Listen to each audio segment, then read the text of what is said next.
Good afternoon guys, it's Saturday and ito yung mga babies natin dito.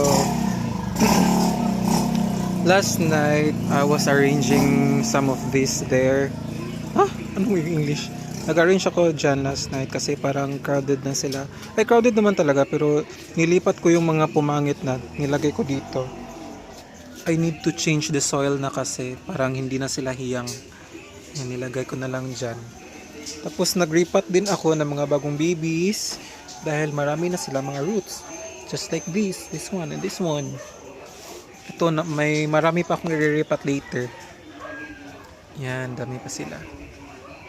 At gumanda na to siya. Hindi ko alam yung ID niya pero maganda. Ayan, nilagay ko yung Murasaki na bago dito. Ito naka-acclimate na to pero konti pa yung roots.